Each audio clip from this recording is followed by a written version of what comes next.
Hola a todos, acá Luis del Río. No sé si algunos saben, pero estoy estudiando para ser catequista y ya me queda poco, quizá unos meses, para rendir los últimos exámenes. Les recomiendo mucho el programa en el que estoy, es de la Orden de San Elías, del padre Javier Olivera Rabasi. Ya hace un año que estamos estudiando allí y hay más clases, así que los que se quieran anotar pueden hacerlo. Bueno, habiendo pasado el chivo, como decimos en Argentina, voy a pasar a lo que quiero hablar hoy.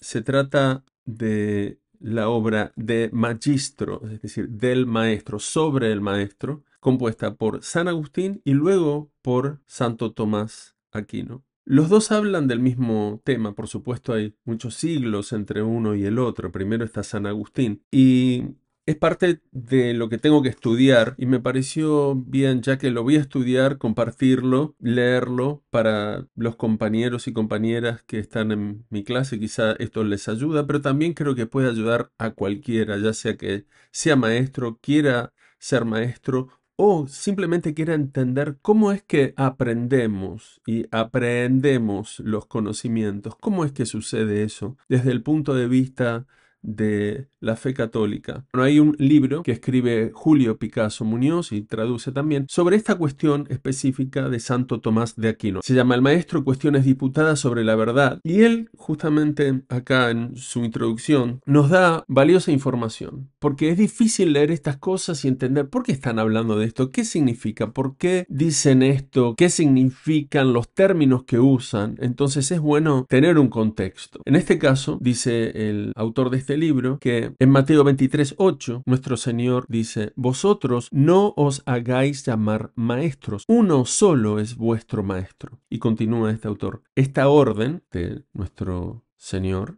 también había sido el punto de arranque de la obra El Maestro de San Agustín, escrita en Tagaste, su ciudad natal, a donde se había retirado después de su bautismo en el año 387 después de Cristo. El objetivo del libro fue, según sus propias palabras, y cita, discutir, investigar y mostrar que el maestro no es el que enseña al hombre las ciencias, sino Dios, según está escrito en 23:8. Y luego nos da el contexto de por qué Santo Tomás vuelve a abordar el tema. Fíjense, en el siglo XIII, dice este autor, el siglo del auge de las universidades, donde la máxima ambición de miles de estudiantes era conseguir el título de doctor, o sea, maestro. Acá hablo yo, un paréntesis, es el tiempo de la escolástica, de los grandes pensadores, ¿no? De las grandes universidades, pensemos en Salamanca, en el Padre Suárez. La conclusión de la obra agustiniana no podía ser más desalentadora. Es decir, a ello se añadía la doctrina de los averroístas latinos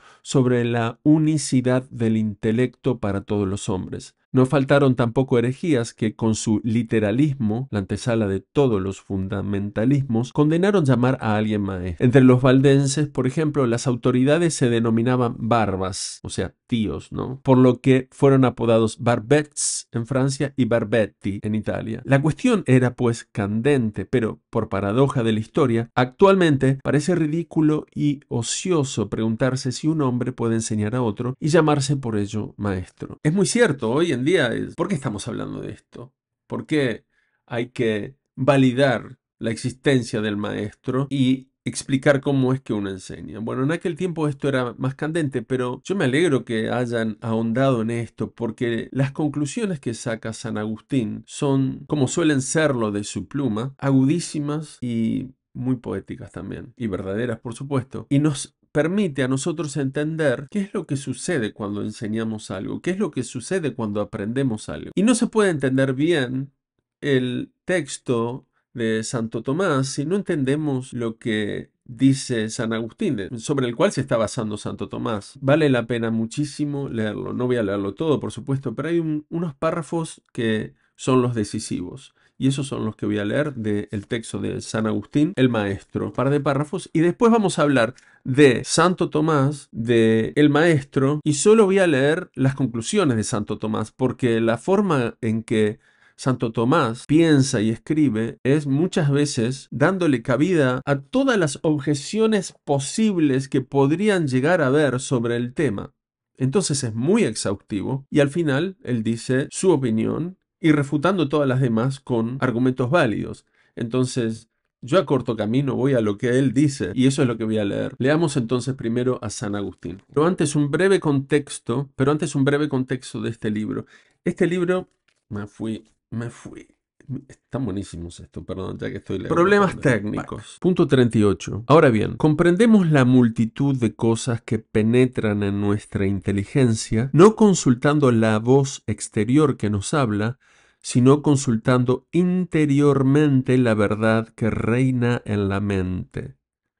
Las palabras tal vez nos mueven a consultar, y esta verdad que es consultada y enseña y que se dice habita en el hombre interior es Cristo, la inmutable virtud de Dios y su eterna sabiduría. Toda alma racional consulta a esta sabiduría, mas ella se revela a cada alma tanto cuanto ésta es capaz de recibir. A cada uno lo suyo y como puede, ¿no? En proporción de su buena o mala voluntad. Repasemos, porque esto es importante. Comprendemos la multitud de cosas que penetran en nuestra inteligencia, es decir, entendemos. Cuando entendemos algo lo adquirimos, no consultando la voz exterior que nos habla, sino consultando interiormente la verdad que reina en la mente. Bien, después él va al punch, que es Jesús.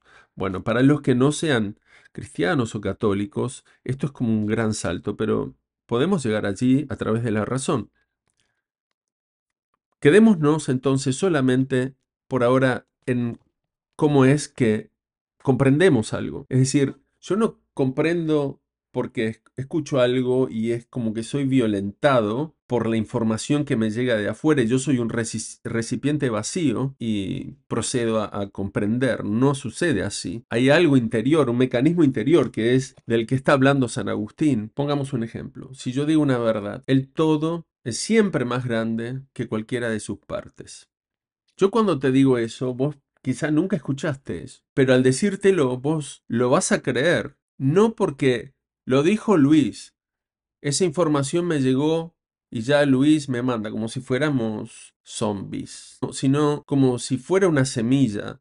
Yo te digo algo que es verdad, lo tiro allí, vos lo recibís y chequeas con algo, con tu propia evidencia y algo que estás haciendo en el hombre interior para chequearlo y decir, ah, esto es verdad. Yo cumplí la función de compartir una verdad, de emitirla, y el que lo recibe chequea en alguna parte, y eso, ahí está, cuando empieza a ir muy fino, Agustín, ¿qué es lo que sucede? ¿Con quién estás chequeando? ¿Con qué chequeas para saber si es verdad o no?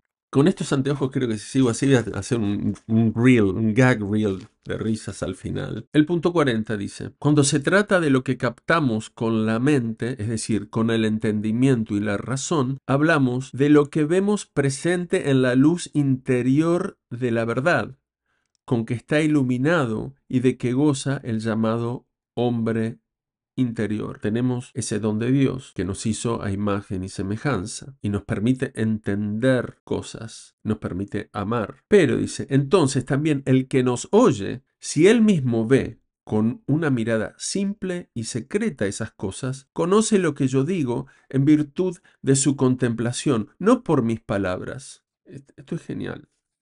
Genial, nunca lo había pensado. Y continúa, no aprende por mis palabras, sino por las mismas cosas que Dios le muestra interiormente.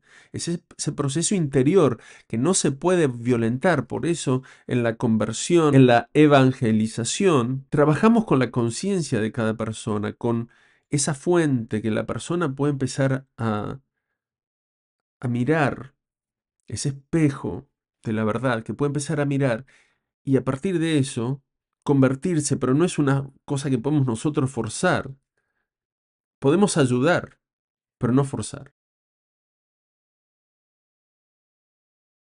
Y las cuestiones que va a tratar Santo Tomás son 4. Una, si el hombre puede enseñar y llamarse maestro o si esto está reservado solo a Dios, lo que decíamos anteriormente. 2. Si el hombre puede llamarse maestro de sí mismo. 3. Si el hombre puede ser enseñado por un ángel. Y 4. Si la enseñanza es un acto de la vida activa o de la vida contemplativa. Bien, vamos uno por uno, vamos al primero de ellos y como dije anteriormente vamos a saltearnos todas las objeciones que pueden presentarse a el argumento de Santo Tomás. Vamos directamente al argumento de Santo Tomás, qué es lo que tiene para decirnos. Entonces, artículo 1, si el hombre puede enseñar y llamarse maestro, o si esto está reservado solo a Dios. Eso son muy interesantes, en verdad. Pero vamos a pasar, como dije, a la solución, el argumento de Santo Tomás. Casi quiero decir, no entiendo nada. Entonces, pasemos a otra cosa. Bueno, yo creo que acá termina el video. Él empezó con mucho entusiasmo, haciéndose el canchero que iba a explicar o leer. Bueno, ok. A ver, para la... Uy, Dios. Ok,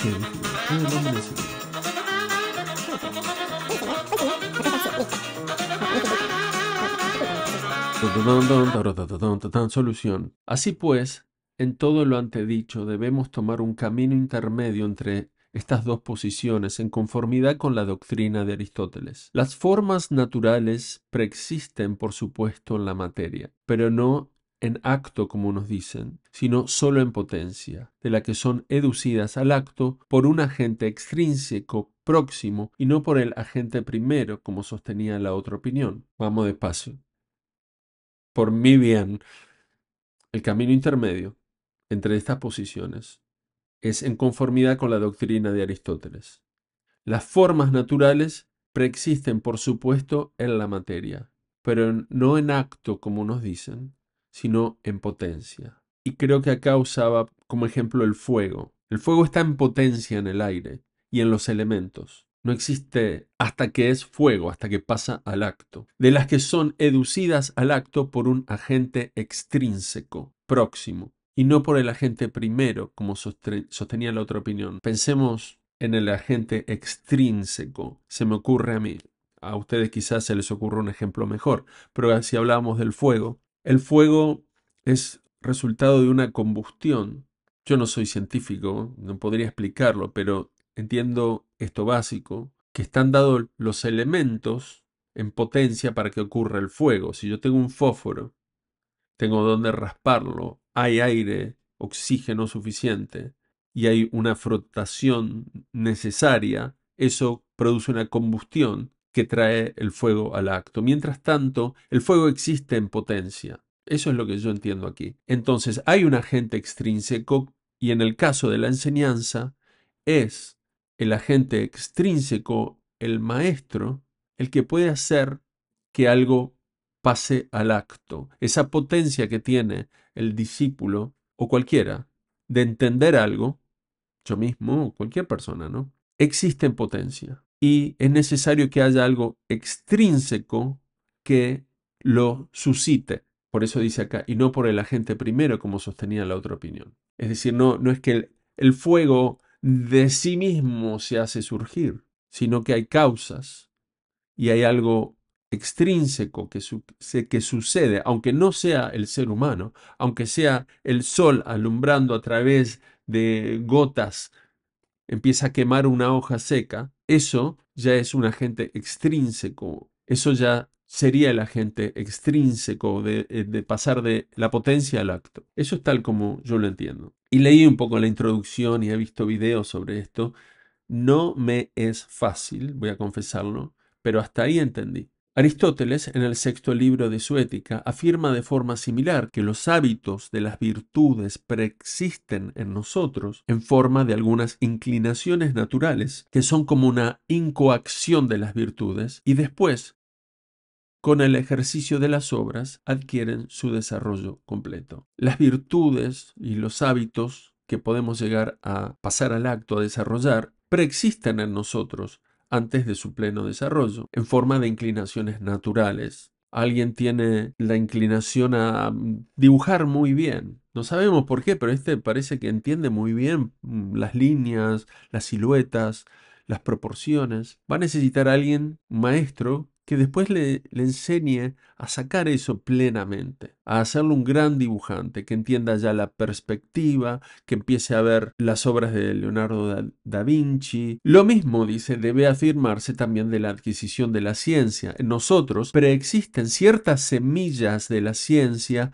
o primeros conceptos del intelecto, conocidos inmediatamente por la luz del intelecto agente, por medio de las especies abstraídas de los objetos sensibles. Despacio. Lo entendí cuando dice que podemos decir lo mismo de la adquisición de la ciencia, es decir, del conocimiento, que nosotros tenemos semillas de esa ciencia o primeros conceptos del intelecto. El intelecto es capaz de razonar, es capaz de la verdad, de descubrir la verdad, de darse cuenta de la verdad de las cosas. De ahí vienen todas las ciencias, conocidos, dice, inmediatamente por la luz del intelecto agente, por medio de las especies abstraídas de los objetos sensibles. Es decir, los objetos sensibles es el mundo material, lo que podemos percibir con los sentidos, que podemos abstraer, el intelecto abstrae de lo que percibe con los sentidos verdades, tiene esa capacidad.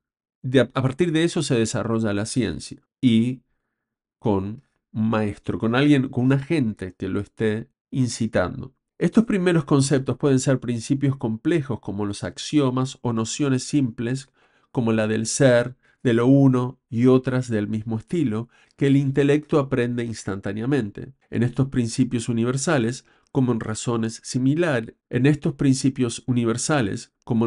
seminales, está incluido todo lo que sigue. Así pues, cuando se emplea la mente para conocer en acto lo que antes conocía en universal y como en potencia, entonces diríamos que se adquiere la ciencia. Lo que yo entiendo aquí es que hay ciertos principios como los axiomas o nociones simples, como la del ser, de lo uno y otras del mismo estilo. Como decía anteriormente, el todo es más grande que cualquiera de sus partes, siempre. Que el intelecto aprende instantáneamente. Yo no tengo que hacer una gran teoría acerca de esto. Esto es evidente. Cualquier cosa que recorras, mires alrededor, te vas a dar cuenta que eso es así. Esos son principios universales, razones seminales. Y dice, ahí está incluido todo lo que sigue. Así pues, cuando se emplea la mente para conocer en acto lo que antes conocía en universal y como en potencia, entonces diríamos que se adquiere la ciencia. Es decir, tirar las bases de la ciencia, del conocimiento. Tirar en el sentido de establecer las bases, ¿no? El principio de no contradicción, ciertos principios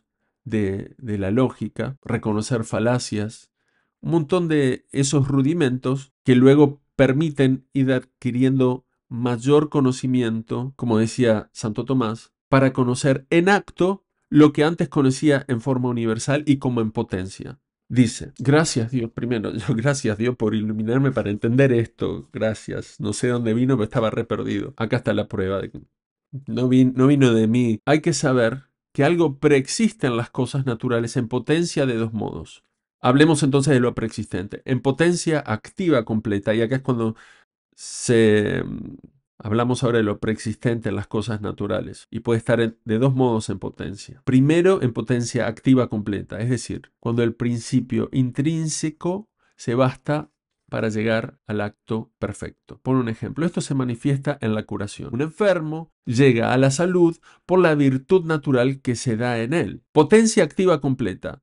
Me enfermo y el cuerpo me sana. Es decir, el principio intrínseco se basta para llegar al acto perfecto. Llego a la salud por la virtud natural que se da en mí. Ese es el activo que llega a lo perfecto sin intervención. Luego, en potencia pasiva, es decir, cuando el principio intrínseco no basta para llegar al acto, como se ve cuando se produce fuego en el aire. Esto no puede suceder por alguna virtud existente en el aire. Tiene que suceder algo. Necesita algo extrínseco. Luego, cuando algo preexiste en potencia activa completa, el agente extrínseco actúa solo ayudando al agente intrínseco y suministrándole aquello con lo que puede llegar al acto. De igual forma, da un ejemplo, gracias a Dios, porque a veces se hablan de cosas tan complejas, no solo Santo Tomás, pero otras personas y siguen, dicen, dame un ejemplo, tirame un hueso, ¿no? De igual forma, el médico es ministro de la naturaleza, pues ésta es la que mayormente actúa, refuerza a la naturaleza y aplica las medicinas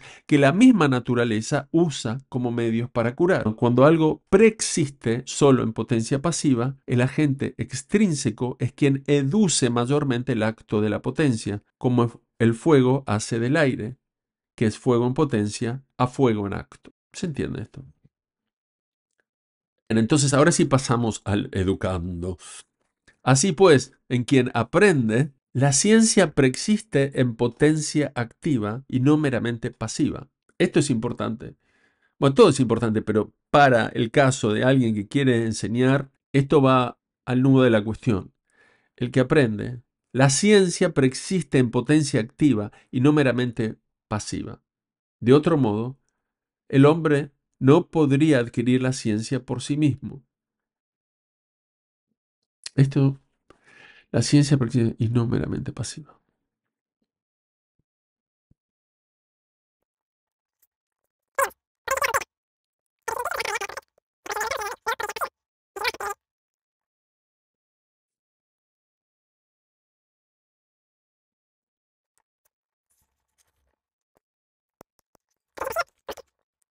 Acá se explica solo.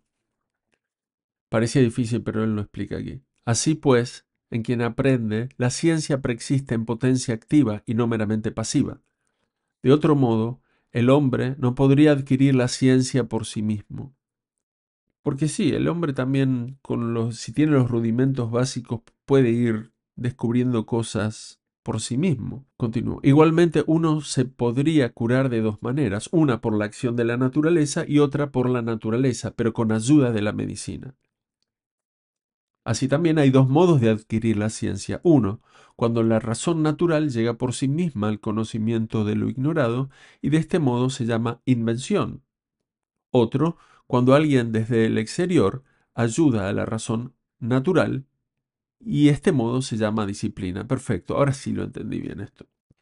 Está en nosotros, en potencia activa, tanto que lo podemos desarrollar sin la ayuda de otro. Una persona que vive, digamos, en un bosque puede no tener conocimiento de arquitectura ni nada por el estilo, pero necesita hacerse una cabaña y nunca tomó cursos, no sabe nada de eso, pero empieza a figurarse de cómo poner los palos, dónde están los mejores troncos, en qué lugar estaría más protegido, cómo cubrir para que no pase la lluvia, para que no entre algún animal, etcétera, etcétera. Y quizá si permanece allí unos años hace una cabañita mejor y otros años y va mejorando y al final está desarrollando la ciencia de la construcción de cabañas por sí solo, solo por ir haciéndolo, entendiendo cómo trabajarlo. Y ese tipo de desarrollo lo llama invención. Es decir, está activa la potencia de conocer.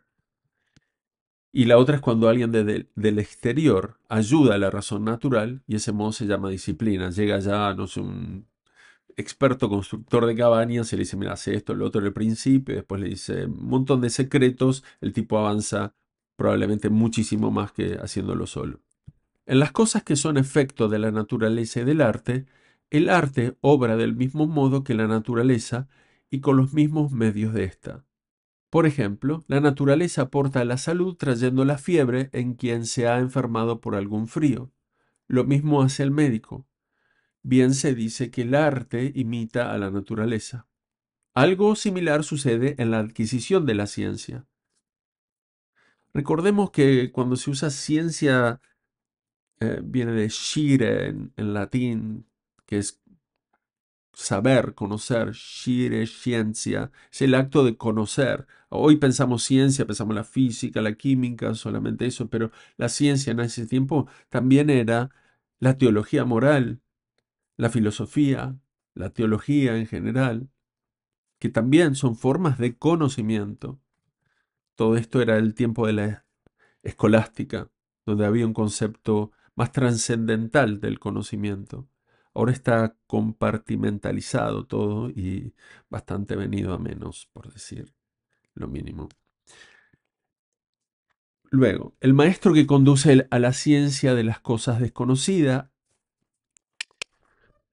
El maestro que conduce a la ciencia de las cosas desconocidas actúa igual el que, por invención, se conduce a sí mismo al conocimiento de lo que ignora. El proceso de la razón que, por la invención, llega al conocimiento de lo ignorado consiste en aplicar principios comunes de suyo, ¿no? Conocidos a determinadas materias, y de allí proceder a ciertas conclusiones particulares y de estas a otras. El ejemplo que decía del hombre con la cabaña en el bosque. Por esto se dice que alguien enseña a otro porque le expone mediante signos el mismo proceso de la razón que uno realiza por sí mismo con su razón natural. De este modo, la razón natural del discípulo adquiere el conocimiento de lo ignorado por lo que se le expone a modo de instrumento. El médico también es causa de la curación de un enfermo por obra de la naturaleza. Igualmente el hombre es causa de la ciencia por obra de la razón natural del discípulo. Esto es enseñar. Volvamos a estas oraciones que son fundamentales para esta materia, a mi entender. Por esto se dice que un hombre enseña a otro y que es su maestro. ¿Por qué? Porque es causa, ese hombre, de la ciencia por obra de la razón natural del discípulo. A esto se le llama enseñar. Dice, esto es enseñar.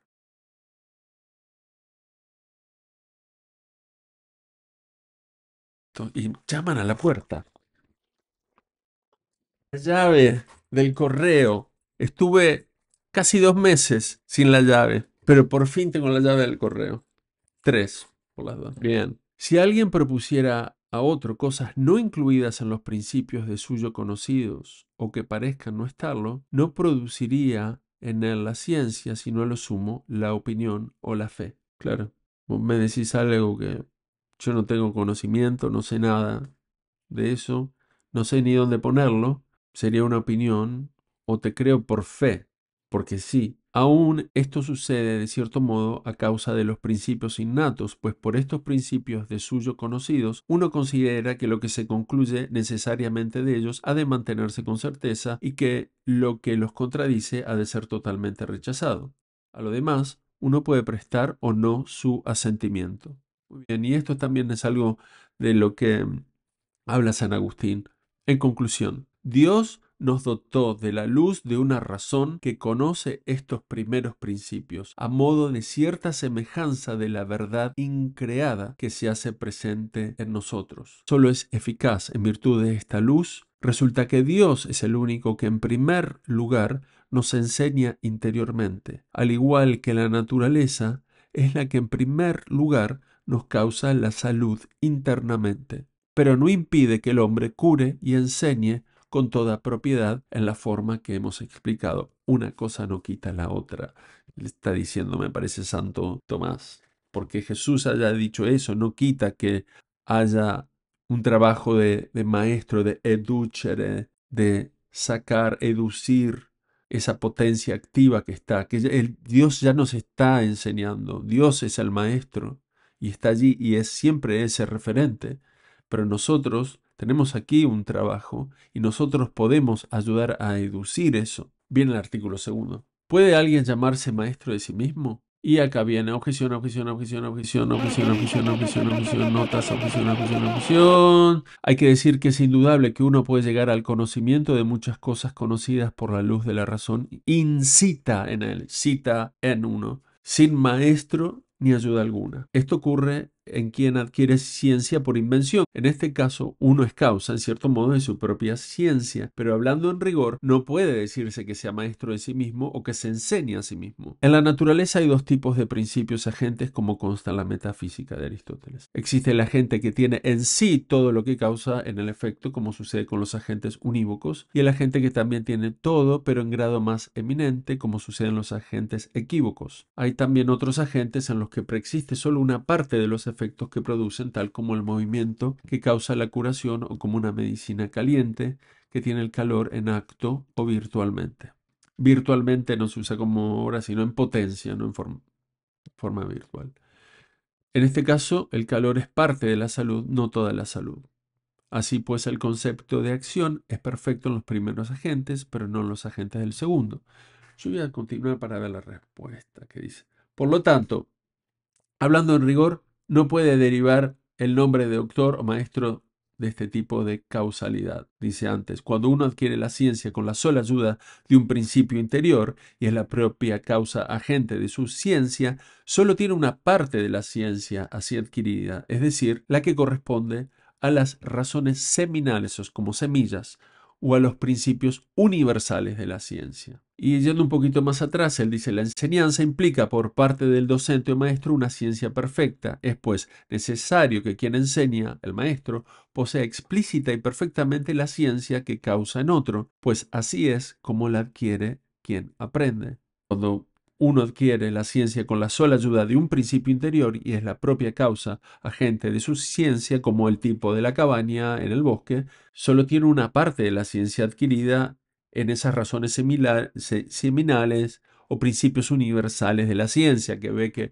si pongo un palo acá, otro acá, puedo poner uno arriba que lo sostenga, que sea sostenido por estos dos, y después puedo seguir poniendo otros así para que estén allí. Pero yo no tengo un maestro en alguna parte que conoce la arquitectura de las cabañas y me va impartiendo su ciencia y conocimientos. Voy como si fuera de ensayo y error. Voy avanzando con esas cuestiones, pero no hay nadie que se puede decir en un momento que me está enseñando a mí, sino yo voy descubriendo, voy inventando. Al final de todo eso y de muchos años de hacer un montón de cabañas, quizás yo puedo enseñarle a otro y ahí sí voy a ser maestro. Así es como esto lo entiendo. Y después viene en respuesta a los argumentos en contra, sigue. Pasemos al otro artículo para ir a la solución de ese artículo. ¿Puede un ángel enseñar al hombre? Veamos. No sé por qué esto se mete acá. Si un ángel enseña, lo hace interiormente o exteriormente, pero no interiormente, porque esto es propio de Dios, como dice San Agustín. El ángel no puede provocar la atención en nosotros, pues la atención es acto de voluntad, en la que solo Dios puede influir. Luego un ángel, ni siquiera actuando en la imaginación, puede enseñarnos, pues solo se nos puede enseñar por la imaginación cuando imaginamos algo en acto. Solo sería posible que los ángeles nos enseñaran si iluminasen el intelecto sin aparición sensible. Todo esto es muy interesante de la angiología. Les recomiendo el libro de Ripperberg, que habla de monología y angiología. Es impresionante. ¿Qué dice Santo Tomás? Hay que explicar que el ángel actúa de dos maneras en el hombre. El primero, según nuestro modo, cuando se aparece sensiblemente al hombre, tomando cuerpo o de cualquier otro modo sensible, y lo instruye con palabras. Pero no nos referimos ahora a esta manera de enseñar del ángel, que es la misma del hombre. Según el segundo modo, el ángel actúa en nosotros según el modo que le es propio, a saber, invisiblemente. La intención de esta cuestión es cómo el hombre puede aprender del ángel según este modo, es decir, del modo interno. Debemos saber que, puesto que el ángel es un ser intermedio entre el hombre y Dios, su modo de enseñar según el orden de la naturaleza ha de ser medio, inferior a Dios y superior al hombre. La verdad de lo afirmado puede verse considerando cómo enseña Dios y cómo lo hace el hombre. Para entenderlo hay que tener presente que entre el intelecto y la visión corporal existe esta diferencia. Para la visión corporal,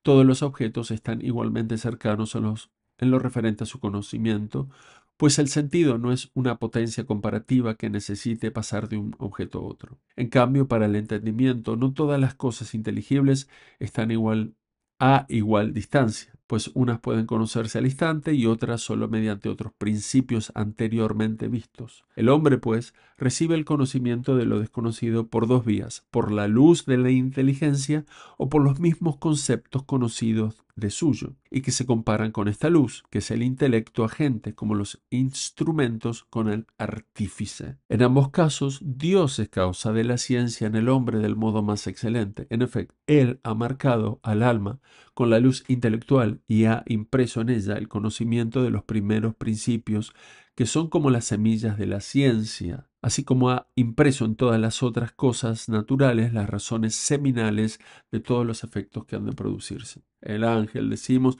puede enseñar al hombre formando especies en la imaginación que pueden surgir de la alteración del órgano corporal. Es algo similar a lo que sucede en los que sueñan y en los que tienen el juicio perturbado, los cuales perciben diversos fantasmas que dependen de los diversos vapores que suben a su cabeza. De este modo, con la unión a otro espíritu, puede suceder que un ángel muestre por estas imágenes lo que él sabe a aquel al que se une, como dice San Agustín en el comentario literal al Génesis 13.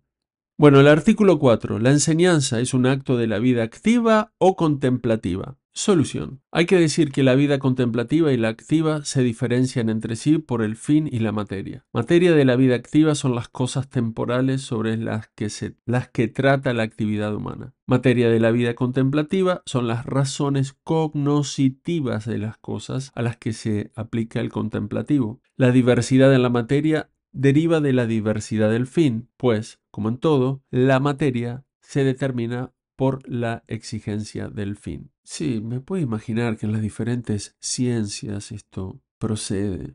¿De qué materia estamos hablando? Si lo entendí bien. ¿Cuál es el fin de la misma? Si la materia de la que hablamos, por ejemplo, es la composición musical de una canción para niños, el fin, que es para niños, una canción para niños, va a imponer a la materia ciertos rudimentos. Estos no son tan complejos como si el fin fuera componer una sinfonía para un público muy conocedor de música. O igual, una sinfonía igual. Ya llevaría muchísimo más que la materia de la composición de una canción infantil. Aunque acá viene lo de enseñar. Por otra parte, encontramos dos materias en el acto de enseñar y como prueba, la acción de enseñar lleva dos acusativos. Uno, el de la materia enseñada, otro, el de la persona a la que se transmite la ciencia. Por la primera materia, la acción de enseñar pertenece a la vida contemplativa y por la segunda a la activa. Entonces, la materia enseñada es la parte contemplativa en el acto de enseñar. Si yo sé algo, digamos, voy a enseñar latín básico, algo así, yo lo tengo en potencia, en forma contemplativa, en mí. La parte activa es la transmisión a algún alumno o a alguien, ¿no? La persona a quien lo recibe, ahí va la parte activa. En cuanto al fin, es evidente que la enseñanza solo pertenece a la vida activa. Muy bien, porque su segunda materia, en la que se alcanza el fin propuesto, es una materia de la vida activa, es la persona.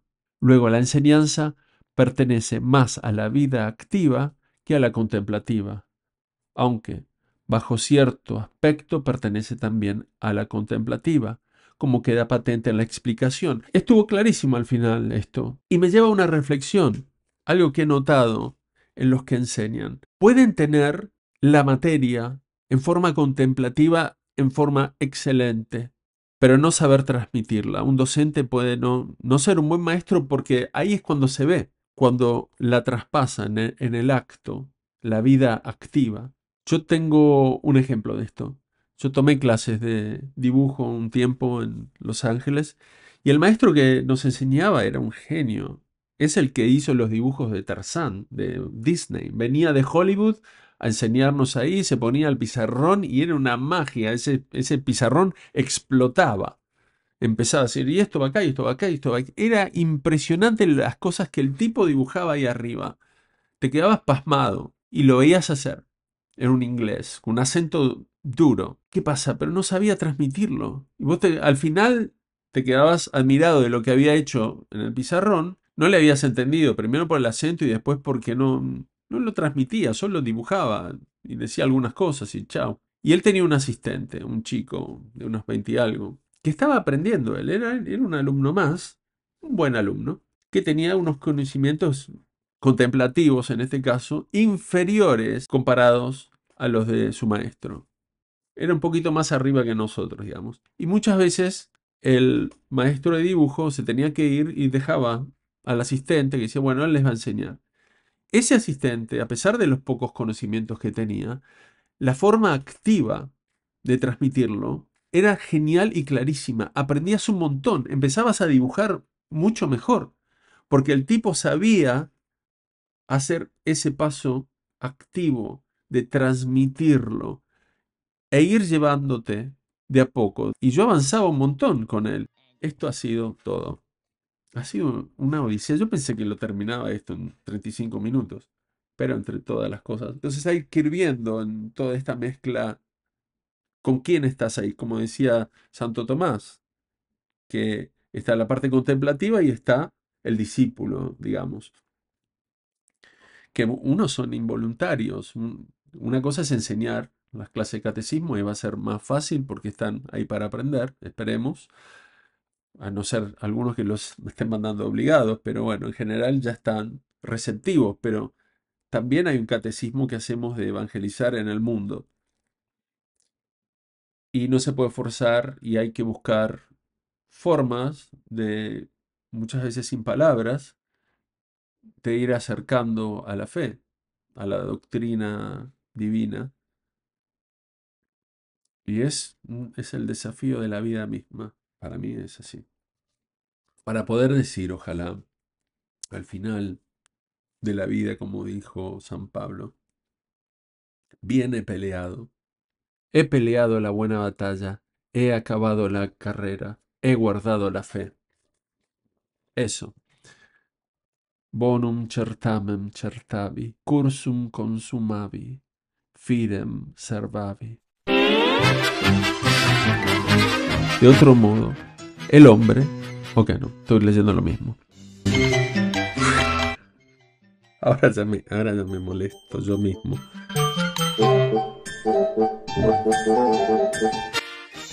Decime lo tuyo nada más. Decime qué es lo que pensás. Ya está, yo te creo. Vos sos un genio. And that's all, folks.